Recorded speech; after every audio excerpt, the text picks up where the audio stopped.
Right, well, thank you for everyone being here today. I'm sure we're in for a very good and interesting talk. I'm going to hand over to Marie, who's today going to lead today's talk and roundtable about analytical modelling. Marie. Thanks, Dan. It's nice to see you all again. I'm in the hot seat today, so this will be fun. So I'm going to tell you a bit about my paper that was published last year in AI and Ethics on analytical modelling in UK government policy. And I think the reason why this paper kind of stood out to me a lot is because it's based a lot on the experience that I've had as an internal modeller in the government. And things that I've continued to experience as a consultant have been based around this. And when I kind of went into it, I didn't expect it to be such a hard paper to write, but because of the consequences attached to it, it has got quite difficult in terms of being able to keep it on a level where you can publish it, but still say the things that you want to say, because I suppose some of it's quite controversial. So where this paper starts is at the Laidlaw inquiry, the Macpherson review and the Laidlaw inquiry, where we saw the West Coast franchise completely kind of collapse and have legal challenges because things had not been modelled correctly. And this kind of led to a huge amount of issues coming out in the review. And the Laidlaw report tried to kind of mitigate some of these issues. So when the modelling was kind of happening for this West Coast mainline franchise, we had financial modelling, operational modelling, we had all different types of modelling. But what was happening was a huge disconnect between what ministers needed to know as lay people in order to make decisions and what modellers were actually doing.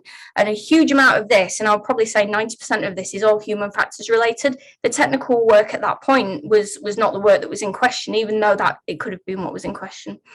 And when I say that we start at the Macpherson and Laidlaw inquiry and report, we actually can take a step back to the MetroNet, because what we see before this is even more issues. So when I investigated this area, I found the failure of the MetroNet, where some people that are actually in cabinet now were sat on that inquiry. That was in the 90s. So we're looking at things from the 90s all the way up to the present.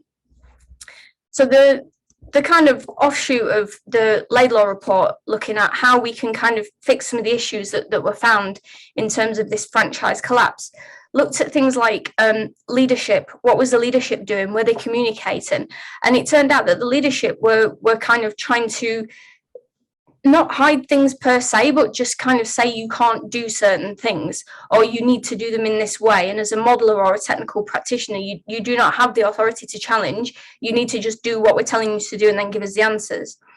We're then looking at things like communication. How do people communicate? And if you can't, as a technical practitioner, if you can't challenge what it is that you're doing, then how do you know that you're making the right decision? And this can come down to, as we all know, basic things like assumptions and caveats. How do you know where the model is working, how the model is working, what context the model should be working in? How do you validate and verify something if you can't actually access stakeholders and you're not able to discuss the model correctly? We then found issues with teamwork. So where teams were trying to do certain things, teams might have been a bit disparate and they might not have been talking. So there was duplication in models. There were teams not talking to each other. The leadership was not facilitating teams talking to each other. So this whole issue around communication was becoming a huge issue. And then that kind of led on to, where's the clear and accountable leadership to solve these problems of communication? And it come down to something as silly as somebody said, this is the figure that you need to use, and it got lost in translation and a completely different figure was used. And it was just this whole inability to communicate with each other that was really stopping productive modelling happening. Providing support and training is something that in government is not necessarily always done. And when I was kind of working on the Aquabook, which was the ultimate kind of mitigation leading on from the Macpherson review, we looked at how can you train analysts. And the problem is that to train an analyst is hard work. And what I keep seeing, especially today, is people doing AI and doing data science and doing maths and doing statistics, when actually, if you're modeling, you need to know some basic things. You need to know how to model real life. What is the data telling you? What is going on within the data? How can you use that data to build a model? Where does the model operate? What are the limitations of the model? All basic things that you need to be able to communicate to the end customer. And indeed, that comes with things like user manuals. It comes with data descriptions, because if you're going to deliver a model, it might well be that the end client is going to take that model and then use it to do something else or slightly alter it. And then you might actually find that an assumption breaks. And I've seen models that have been made for the Ministry of Defence where one tiny assumption has just been coded just slightly incorrectly. And although the output looks correct, when you actually go through and look at the code, it's running the way it says it's supposed to do, but actually the output is wrong. Even though it looks like it should be right, the output is not correct because the assumption is completely incorrect. And that is a real challenge to get that into code in any kind of discipline. But it strikes me that actually, if we're practitioners, we all need to be understanding how to do modeling, because data science, machine learning, AI, all kind of based on statistics and mathematics, and all disciplines that really need people to be able to model real life well. Robust data collection as well. So one of the issues that is consistently raised, and it was raised in a survey that I recently did on technical practitioners, is robust data collection. A lot of people don't know how to collect robust data. So if you're at a position where you can't collect robust data, how do you create a model that is actually going to work? Because how do you know how to sample? How do you know that the data is correct? How do you know if there's something weird going on in the data if you don't know how to collect it and you don't know what it's actually, what is the kind of patterns within the data? It's pretty difficult then to go on and do a model, because you can code whatever you want, but if you put in rubbish data in, you're more than likely to get rubbish data out. And this kind of led, I'm just going to go back and forth with my paper because there's a huge amount in it and I don't want to miss anything. So skills. If you're going to allocate people to do work, it might be ideal to have them have the skills that they need to do it. So what can happen is people are allocated to a model and they're told to either look after the model or run the model, but it's a button pushing exercise because we need somebody to run that model. Does the person understand? Do they have the caveats, the user manual, the assumptions, the data description? Do they have this? A lot of the time not, especially in government, and this is what I'm concentrating on, not necessarily industry, but government. And when I was working in DSTL, I saw this a lot. There were custodians of the models, and they were looking after the model but didn't know how to maintain the model. And that's one of the main functions, because if they don't maintain it, who does maintain it? And if we need that model, how can we then use the model if it's either not maintained or it's not got the correct documentation? Audit processes. These are yet another outcome of the McPherson review. So if we haven't got internal audit processes, then we leave ourselves open not only to challenge, but to not being able to understand if we've actually done what we needed to do to create the model and provided the correct paperwork. But there are two sides to this where I've seen you can actually get through audit as a tick box exercise and not actually do the things that you need to do as a modeler. So I think if you're going to put audit in, it needs to be robust enough to catch, the conceptual and intellectual parts of modeling and not just the paperwork parts of modeling, because I could give you a user guide of 1 page, or I could give you a user guide of 100. Which one am I giving you? Does it matter what I've given you, or can I just tick that box? So I think audit, it needs to be considered, but it needs to be considered in context. So from this, we went to the Aquabook. We had the rainbow books, and then we had the Aquabook within government, and I helped edit the Aquabook. So it was very much a conceptual, intellectual journey on how to create models for modelers. And we use this book as a basis to train government staff in how you should, be able to collect data, build models, how you should test them, how this should work. And I've not seen this as a blanket approach. So it was kind of created as best practice, but I've seen it mostly, and I say mostly because it's not all, in DSTL, and I've seen it in the Home Office, in places like the Ministry of Justice. I've not seen it, and I'm not saying that I've been to every single office, but it's not been something that's grown legs and people have actually run with. And another thing that people do with the Aquabook is they might say at the end of the modelling process, did you follow the Aquabook? And it's completely too late by then, because as we all probably know in this room, if you haven't collected the right data in the beginning and started to create the model based on what you actually, need it to do, you can't then just go back and start, collecting huge amounts more data and then building new parts of models, because it's just too expensive and it's too time consuming. And I think if I got to that point with a client, I'd be, well, it wouldn't happen, but I'd be pretty ashamed of myself if I got to that point. So the Aquabook was meant to give us really good tools on decision analysis, quality assurance, verification, validation, common pitfalls, you know, all this kind of really good stuff that you need in order to be a good modeller. Now, what happened after that was there was a Lord's Select inquiry in 2020, and I thought, that's interesting, an inquiry on modelling, let's listen to that. So what actually came out of that, and I'll kind of go into detail in a minute, was all of the same issues that were present in the Metronet in the 90s, in the Laidlaw Review in 2012, 2013, were all still present, but we'd actually created more issues. So we had a longer list. So I was thinking, well, hang on, didn't you just use all these skills to do COVID modelling? And apparently, yes, they did. So let's find out what happened there. So this Lord Select Inquiry for Science and Technology was looking into the modelling in relation to COVID. And there was a huge amount of oral testimony in this. There were experts testifying, and it uncovered a huge amount of issues that have been going on for at least 30 years. As we talked about earlier, one of the first issues that came up was resources and allocation.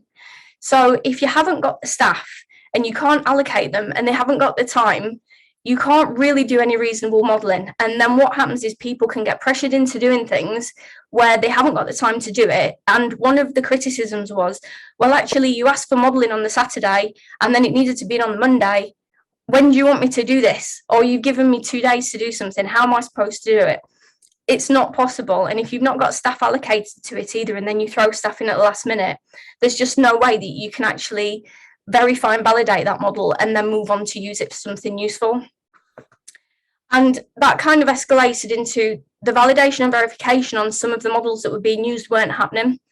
And the modelers were actually escalating these issues, and they were challenging, and they were saying, well, actually, we need to model care homes. We're not modeling care homes. We're using models that are based on schools. At this point, we don't need to model that. We need to model something else. We need the data from the NHS. We can't get that. We need the data for international interventions. We haven't got that. So what is it that you expect us to model with what you've given us? And it was, the answer basically came down, you know, you're a modeler, model it, which is not acceptable, because again, if we can't challenge and we can't get what we need, we're going to produce things that are going to get misused and misunderstood in terms of policy making. Now, what was happening at this point was the policy was so far ahead of the modelling that regardless what the modelling was producing anyway, the policy was being implemented regardless of the evidence-based decision-making policy that the government's got, which was kind of concerning to a lot of the modelers, because they were saying, well, what happens if we come up with something different? What happens if, you know, you're wrong? But there wasn't any discussion. It was, you know, we're going to do this, and this is how it's going to happen. I mean, one of the quotes is, you know, this modelling committee has been used to address a very narrow set of questions. And that was brought up by the House of Lords as being something that was not appropriate, because if you want to look at population-wide, you know, aspects, then how can you possibly do that if you're not going to model anything else? You can't just look at population-wide interventions, because there's differences in different geographical areas, in different sets of people. There's behavioural analysis. There's a lot of things that go behind this, and some of it's interdisciplinary as well. So we need to look at it overall, and the risk perception and awareness, I think, was one of the major things that was not allowed to be considered. It was just, well, actually, does lockdown work? Well, what does that mean in terms of risk perception? What happens if you send out behavioural prompts to people? What does that actually do? But there wasn't any modelling of it, because all the modellers were able to produce was, and this is a quote, we can make fairly simple statistics-based forecasts for 2 weeks. Longer term, there's too many uncertainties. They were being forced into a corner where they didn't have the richness of data to be able to either make reasonable predictions or understand which way the interventions were going to be able to provide any reasonable evidence for these decisions. So the modelling aims as well, it was completely up in the air what the modelling aims were. There wasn't a consensus. Sometimes we talk about commander's intent, which gives us a kind of overview of what is it that I need to do? What is the general aim that I'm trying to get to? And how can I facilitate that if I'm, you know, operational and I'm modeling something, that wasn't a thing. There wasn't an overall kind of, we need to get here. It was all running in different directions and trying to produce statistics and trying to use models to answer questions that were moving on so fast it wasn't even possible to provide an answer before the next set of modeling was coming along. And that's if you have the data to do it with. And the measures as well were being compared. Is the R number reasonable to use in this respect? The answer came back from the inquiry that they didn't think it was. And they said, well, actually, what does this mean to me? What does this mean to the general person? It doesn't mean anything. How can we put this in terms that people understand? And how can we use a reasonable measure that doesn't under or overinflate statistics? And then we can make good policy decisions on. Skills again came up. So if the model is not well understood by the decision maker and the output is not well enough understood and that can't be conveyed, it's very difficult for a decision maker to make a decision based on whatever that model's outputting. And I would be extremely uncomfortable making a decision based on a model that I didn't at least have some sort of background. How does the data get processed? How does it kind of go through the model? What happens at the end? And I've seen that start to happen in the Home Office where ministers are briefed on how the model works. And I think that's completely right, because we do need to know that. And as we move into artificial intelligence, it's even more crucial that users know what the model is doing so that they can challenge decisions. So I think we're moving away from just giving people, blanket output, and we're moving towards saying, look, this is how it does it. You need to understand this. And that's about treating people like people, really. Just let's not, just be technical and go, oh, look, I've done this amazing shiny thing. Look at what this does.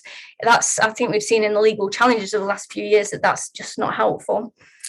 Leadership was a big issue again in 2020. None of the modelers felt able to kind of, and I quote, "You and fellow modelers are in a position to dismiss those questions if the methodology for the modelling you have available to you is appropriate to address them." So if you haven't got the data and you don't understand the limitations of it, how can you be in a position to dismiss those questions? People are just not listening to you. They're not listening to the fact that the data is not good enough or the data is not there. How do you know that the data is appropriate? It's very difficult, and that comes down to leadership, being able to kind of get hold of the data, challenge the data, do validity checks. Do you have time to do the validity checks that this data is the right data for you? So challenge was again not working out. People were not able to challenge the data or the modeling. There was literally zero validation and verification. So these models were just kind of brought out, and they weren't brought out with all of their paperwork. They weren't brought out with, certificate of validation and verification. And I want to give you a quote on how they validated and verified these models. So this quote says, "I think the first batch was reported by Patrick Vallance at one of the press conferences. He reported a political figure, a particular figure.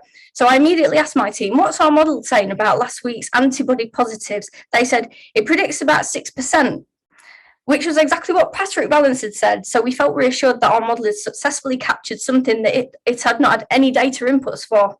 That sort of internal validation happens continuously with these models.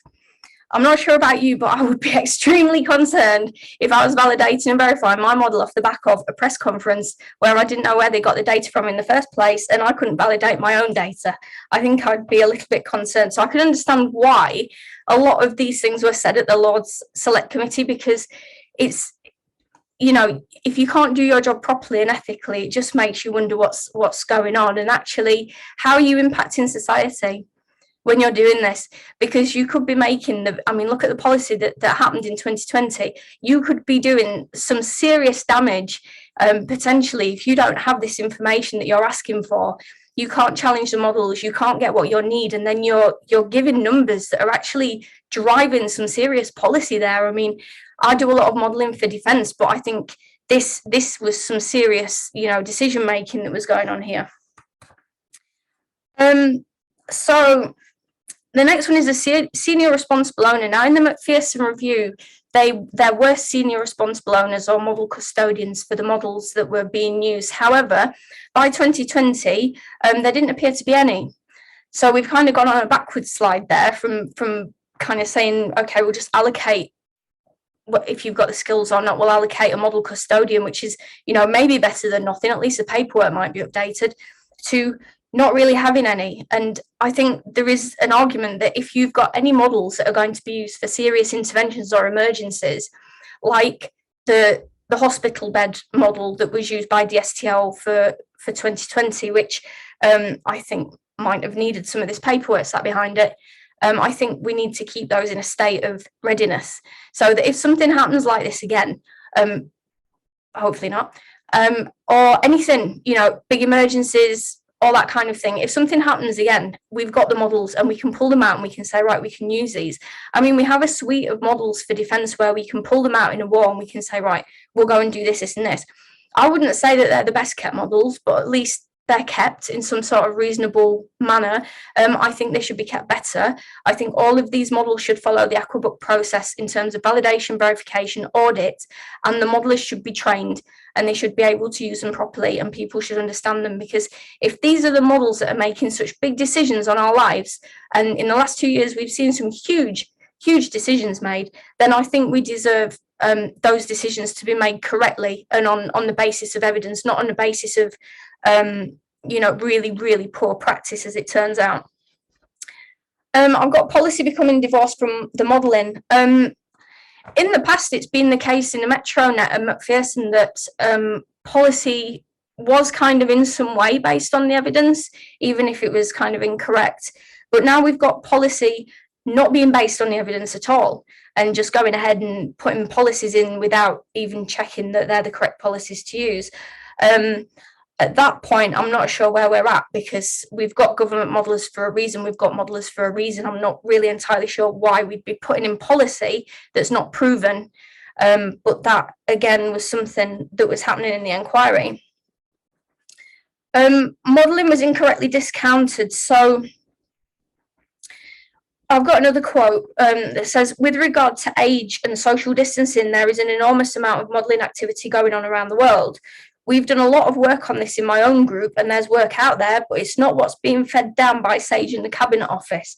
So they weren't supposed to be looking at the other modelling.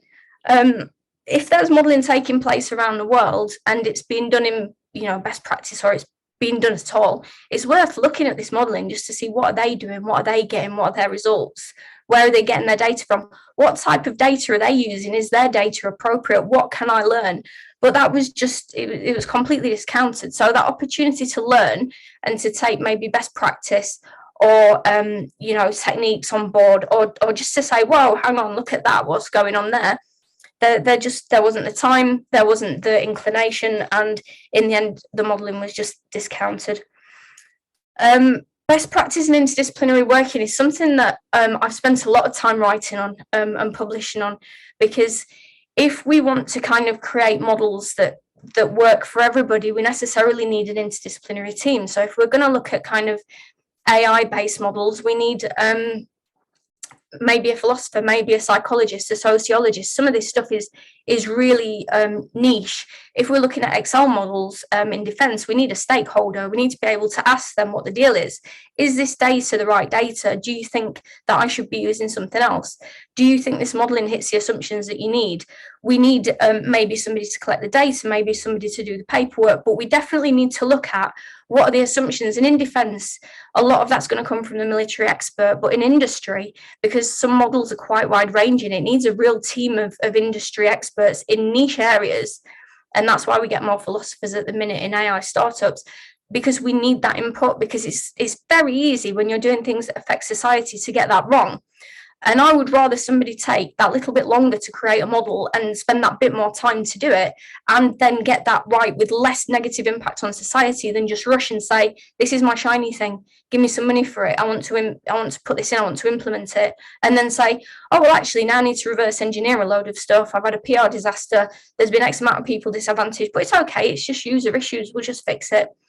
And we've seen the Home Office have that issue to the tune of quite a few £1 million where they've had to withdraw a visa algorithm. And again, we've seen it with education. So as we move from, and these models that I'm talking about here are Excel based. So if we can't get, and this is my point, if we cannot get this right for Excel based models, how on earth are we going to get this right for machine learning and artificial intelligence? Because these are basic concepts and basic skills that we need to put an Excel model together. Some of them can get really complex. I fully admit that, but machine learning and artificial intelligence is a huge amount more complex, and we're looking at serious decisions that are taken off the back of this that have got the potential to impact society seriously. So I think we need to take the profession of modeler a lot more seriously than what they currently do, because these people actually, whether they know it or not, hold a lot of power over a lot of people. The lack of availability of relevant data. Now, when you're modelling things like health interventions, you would think that you could get hold of your own data. Quote, the data management systems we have in place throughout the NHS and NHS Scotland are frankly very cumbersome. It's been very difficult to extract the right data at the right time for the right person in the right place. There's a lot of difficulty. That's a historical problem. I've been complaining about it for 10 years. So we can't even get the right data that we need for epidemic or pandemic modelling, and we've known that we've needed to do something about this for 10 years because we've had numerous things like swine flu, bird flu, we've had councils preparing for different interventions if certain things have happened. So why are we not able to get the data that we need to run these models, that we need to do the interventions? It's the communication disconnect, and it's the not understanding that actually if you want to run health models, you're going to need some sort of health data at some point, because you need to be able to use the appropriate data to see what you need to do or what could actually be the potential to happen. So in summary, there's a huge amount of issues there, and again, a lot of it is human factors. It's not necessarily the technical part, although we didn't necessarily go into the technical part too much. It comes down to kind of a few headings. There's clear, accountable leadership, fully trained leadership.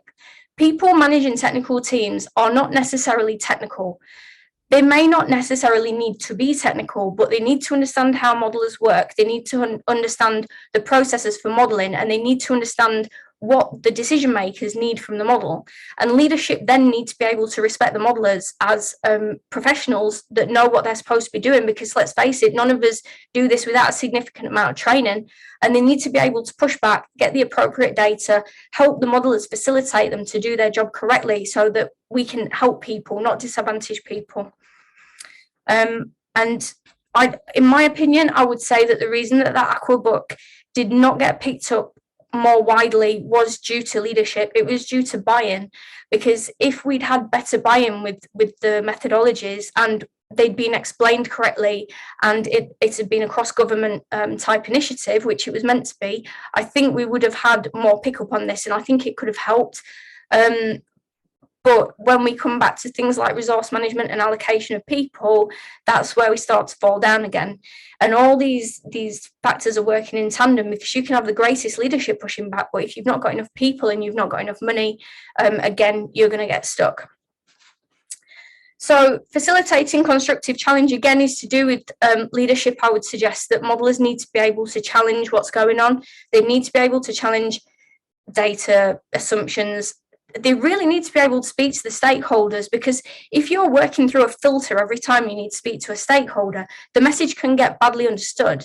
And if you're trying to put in coding lines that are accurately reflecting not facts but assumptions, then that needs to be extremely clear, and you need to be able to ask the question, if you want me to put that in, can I put it in like this, or does it just not make the point and I need to change it? And that kind of semantics is what broke the model that I was talking about earlier, not the whole technical piece and not the paperwork piece, not the validation and verification.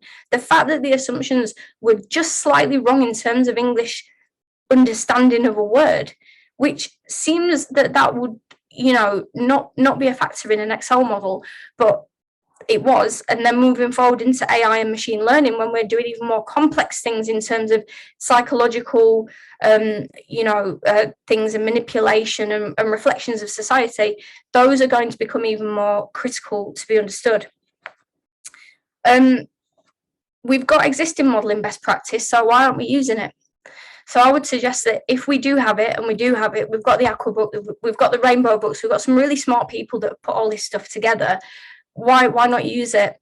And instead of then recreating the wheel 5 million times in different ways in artificial intelligence and machine learning, why can't we use what we've already got as a jumping off point and then move into, well, if we know the basics on how to do a model conceptually and we can make this, we can go through this journey, why can't we then use that for machine learning and artificial intelligence?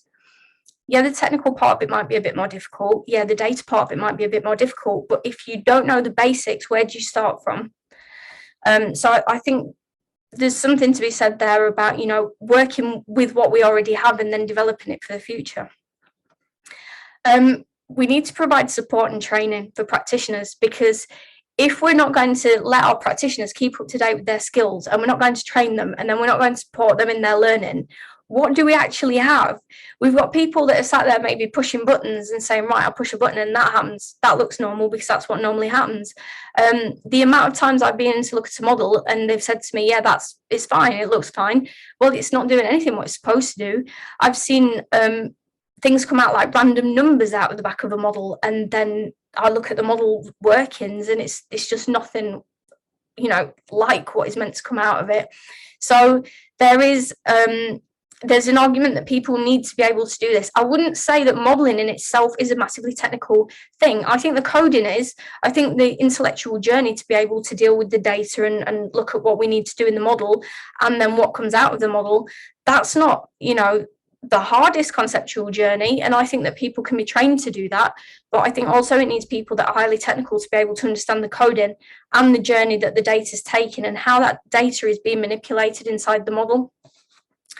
And if you want to be continually effective, I mean, all of us do CPD. We all keep up to date with our skills. It's part of, if you've got a chartership, you do that so that you know what the next thing is. Because if you don't know what the next thing is, how can you integrate with it? If you're not familiar with other people's fields, how can you integrate with them? And if you don't know what you don't know, how are you going to find out? You've got to start somewhere. So we need training and support. This is something that I think is really key. We need to understand that modelling should be a skilled profession. And one of the reasons that I say that is when I've looked through the subject benchmark statements for UK education, nowhere in A levels does it talk about ethics in the technical sphere. So computer science, maths, statistics, it doesn't really talk about it. And it also doesn't talk about modelling. When you get to university, you see ethics mentioned once, but it's within data collection. Modelling is one line of this is how you model something from real life. That is not enough, in my opinion, to be able to say when you come out of university, I can model real life with any package, because you haven't got the experience. So in order to do that, we need to look at the education system and say, how are we training people to do this? How do we teach them what ethics is so that they can understand what the impact of their model is and how they can kind of mitigate any negative impact that's going to happen? And then we need to kind of take that forward into CPD and professional development and say, right, you've had the education, let's build on that, let's keep on learning, let's look at, when I came into the workplace, it was statistics. 2 years later, it was machine learning. 3 years after that, it's artificial intelligence. If I'm not continually updating my skills, I've got no idea what's happening there. So we need to keep on, but again, we need a basis. We need to understand from school, what is this? What is modelling? If I do an industry project, can I model something? Can I get some experience in it? Because the first time you start doing a complex model should not be when you're a junior analyst in defence, when people are going to war and there's potential serious loss of life on the end of your model. So I think there needs to be something done there where we can have something similar to maybe charterships or professional recognition or something, so that things like in the Lord Select Inquiry and Macpherson Review, the modellers were not allowed to challenge things. Well, the respect should be there for people that are doing this, that are technical, that do, make these models that can have a huge impact. The respect should be there to allow them to challenge, and it should be a right that they're allowed to challenge. So I think that's one of the biggest things that's come out of my research. And then again, a suite of transparent crisis response models, because I think if anything's come out of the last 2 years, that's required. We need some sort of suite of crisis models that say, look, this is the box of, you know, if there's a virus, this is a box of if Ebola escapes, this is a box of bird flu comes over and whatever. What are the impacts? What do we need to model? Can we change? I mean, have you got the paper that says what factors can you change? Can you not model schools and model care homes? Can you just change that? If there's a difference in population that's affected, we need to be flexible in this. So this is kind of everything that came out of my research in this, and this is what's in my paper, which you can find on the AI and ethics site or on my ResearchGate. So yeah, a huge amount of problems going on there, and most of them in the human factors sphere. So what I will do now is I'll open up to questions, and hopefully I can clarify some points and you can give me a good grilling. Thank you, Marie. That was a really, really brilliant talk. Just going to start my video. Right, yeah, we'll open this up to questions. Is that okay? But we do have one that's already been sent to me. Vishalji, don't know if hopefully I've pronounced your name correctly. I'm happy for you to ask the question, or I can ask it. Okay, I'll take silence as you can ask it, Dan. We've got a question from Vishalji, which says, when working with an incomplete and or fragile data set, beyond V&V and asking for additional data, what can be done to restore / repair the data set? I would probably defer to Sophie on this because she knows a lot more about the data and collection of statistics in technical terms than I do. When I have got a fragile data set, I mean, I've had it with scoliosis where we did a project and we didn't have enough data points, and there were qualitative conclusions that I could draw, but they definitely weren't quantitative conclusions that I could draw. I think it depends on the risk level of the model, what it is you're going to do with it, whether the conclusion that's misleading is going to impact a lot of people. But I think ultimately basic statistics is something to follow. Have you got a robust sample size of 20 or more? Have you looked at the types of samples you've got? Are they dependent? Are they independent? What are the different characteristics around them? Because there's a huge amount of things that you need to look at. Even for regression, what are the residuals doing? So if you've got that initial sample size and you can kind of say, well, it's a reasonably collected sample size based on sampling methodology, what can I then do with this data? A lot of the tests do tell you what you can and can't do with certain data sets and the characteristics that underpin them. So to answer that is kind of a statistics 101 in sampling methodology, where I think the answer to that would probably lie. Brilliant, thank you. We've also got a question / comment from Adrian Jonas, who's said, really enjoyable perspective. Could you quickly post the link to the select committee report and your paper in the chat so that you can share them further? So I can. However, something weird has happened, and the number of the select committee on the website has been replaced with a different select committee now. So I might have to drop you a PDF. So if you email me, I will send you that, because I downloaded all this before the links got changed. So I can send you the PDF for that. I'll drop my email in the chat and then it'll be there for you. Thank you. So we now open this up to the floor. Would anyone else like to ask a question?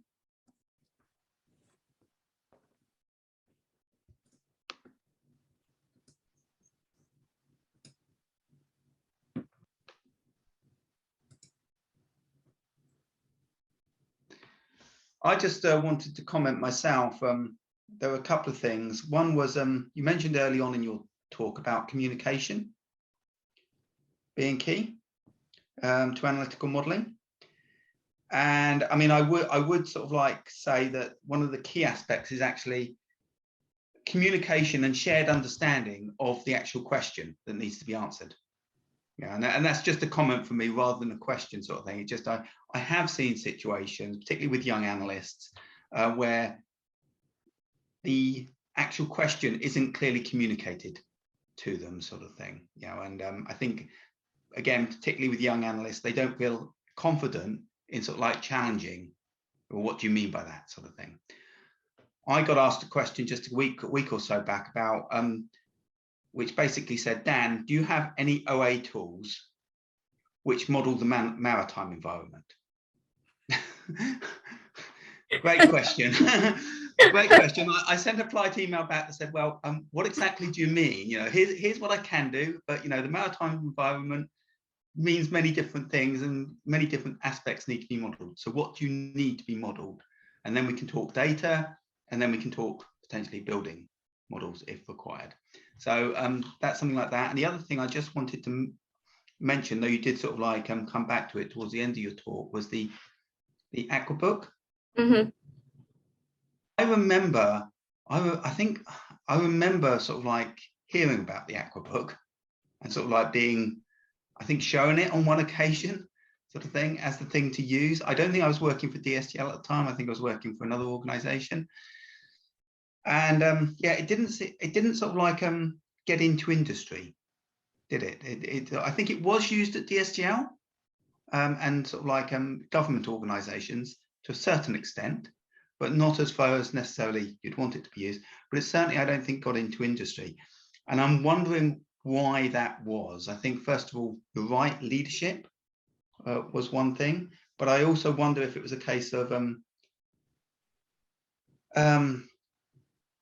cost and stress to industry, sort of thing. You know, if it's going to cost money for industry, then who's going to, are they going to be willing to invest the time that's going to take to actually follow the new processes? So I do think there's something to be done about actually trying to make it accessible, make sort of like processes like that, capability like that accessible to industry, you know, because I think it was a good idea, but it didn't, as you say, didn't sort of like get very far. Any comment on that?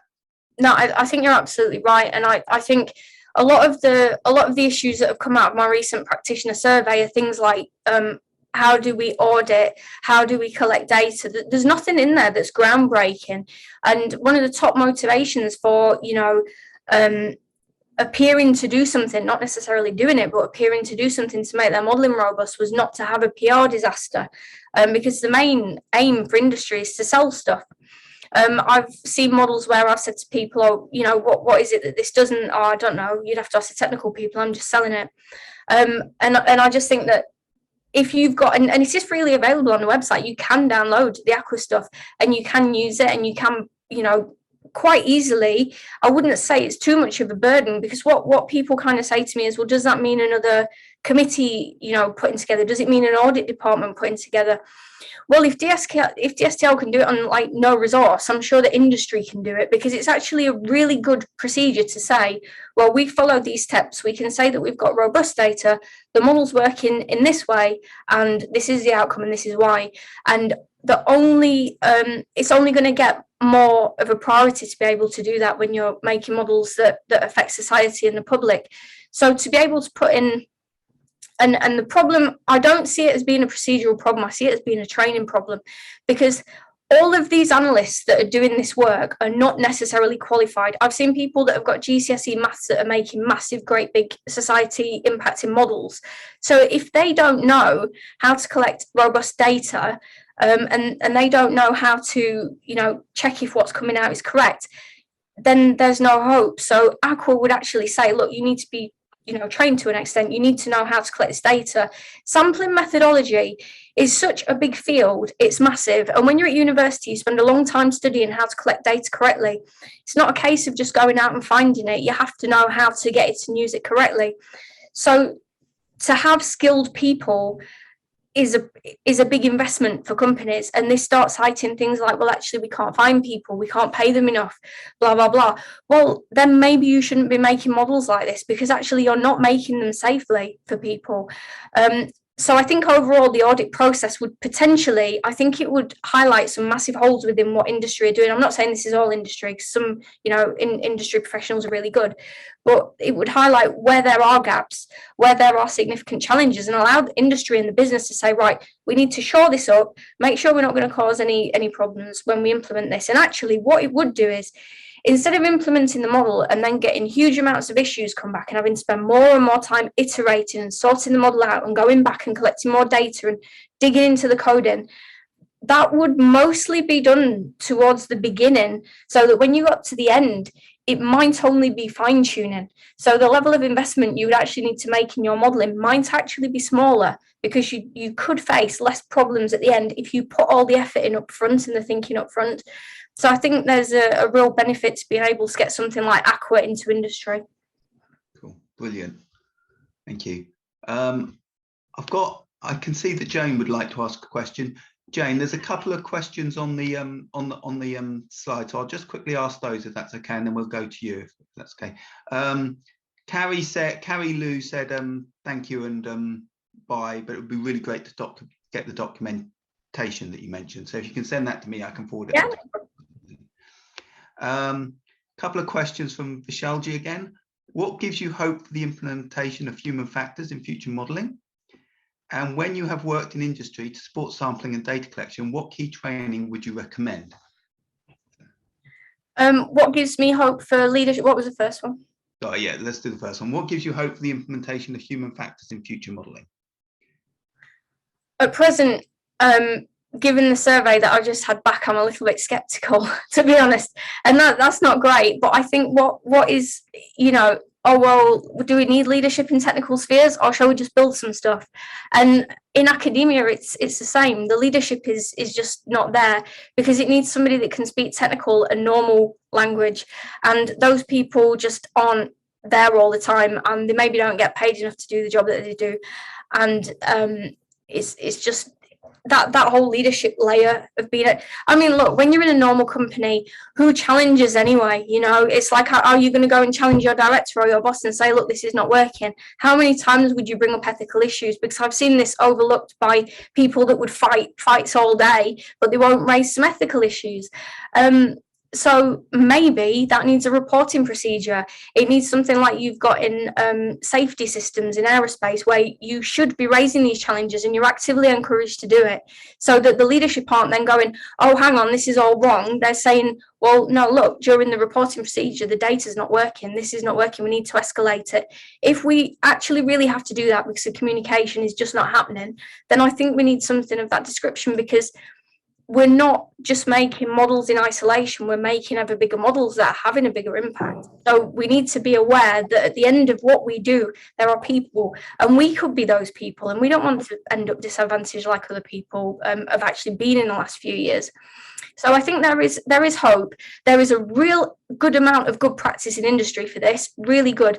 I mean, people like, I think Xerox was one, and there were a couple of other people that I quoted in a different paper, but they had amazing ways of implementing human factors, communication, leadership processes in order to get the best out of their modelers and to get, you know, the implementation of models correct so that they worked well. So yeah, there is hope out there, because there is good practice. It just needs to be spread around a bit. And the second question about sampling and data, I'm going to say you want a statistician, because I am one. But I would, you know, whenever I've got into a project and they say to me, well, can you do this with you know, can you model this data? And I'm like, where'd you get your data from? What is your data? Have you got gaps in your data? What does your data look like? Do we need other fields in the data? Where did you collect it from? I mean, I'd one project recently, and the paper that had been used to kind of try and produce this project said you can only use white European people, because that's the only people that we've ever tested on. So then I'd say, well, actually, are you using only white European samples? Because we haven't got any model for anybody else, because it's never actually been created. So you have to know that, but you also have to know how to sample, how to use tests, which tests do you actually use. If you're starting to do that kind of stuff, there really isn't a replacement for trained people.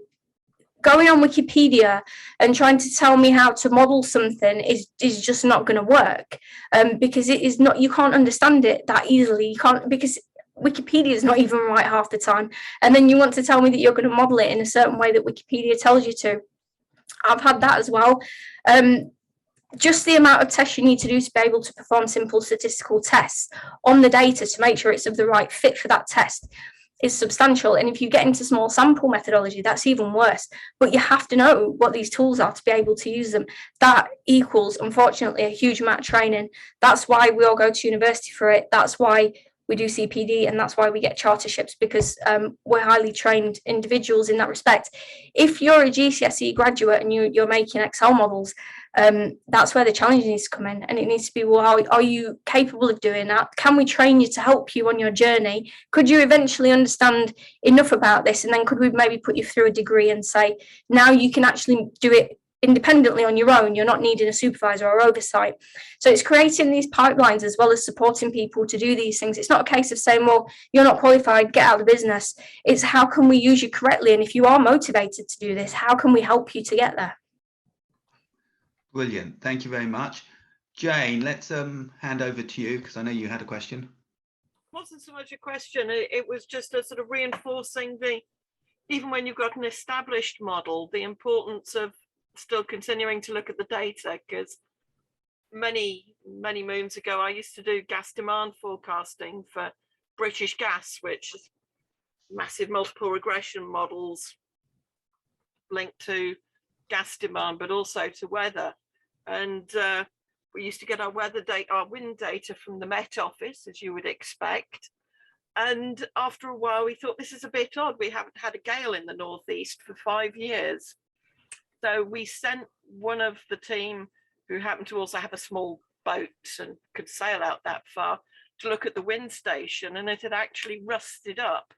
So we were able to claim back a bit of dosh from the Met Office for selling us data that was really rusty, but it also sort of highlighted the importance that actually we've been underestimating what and we'd been very lucky not to get caught out with not having enough gas in the pipelines, which back in my day was a sackable offence. I don't believe it is anymore, but it was in the day. And as a former civil servant, I think it's fair to say that you've got to be in the right bits of the civil service to even know that some of the rainbow books were out there, because I didn't become aware of the magenta book until it had been sort of out and about there for about 10 years. The green book you knew about if you're in the accountancy side. So I'm not wholly surprised that a lot of people don't know about the Aquabook, which I will be going to try and find on the internet very soon. But thank you, Marie, for today's presentation. Absolutely fascinating. Oh, thank you. Thanks for having me. It's really nice to be able to come and talk to this group about this stuff, and especially with the paper being published.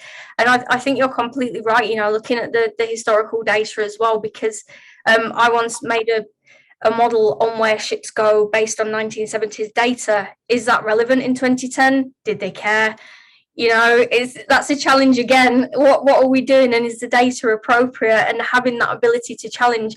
And I think it's just apparent that it's not really changing at the pace that we need it to right now. So I hope, fingers crossed, that, you know, with everything going on at the minute with AI, it's going to, you know, force some change.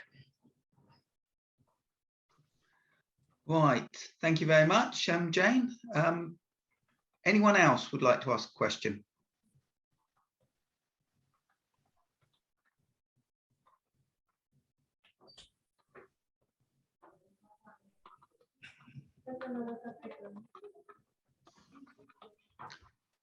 Well, if that's the case, Marie, I want to say thank you very much. That was a really, really fascinating and interesting talk.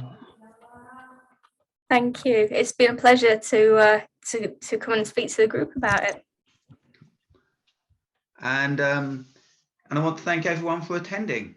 And, you know, we will be, well, we hope to have the next one arranged in sort of like April, May of these ICN roundtables time. And we have a sort of like, well, I've been approached by someone to actually consider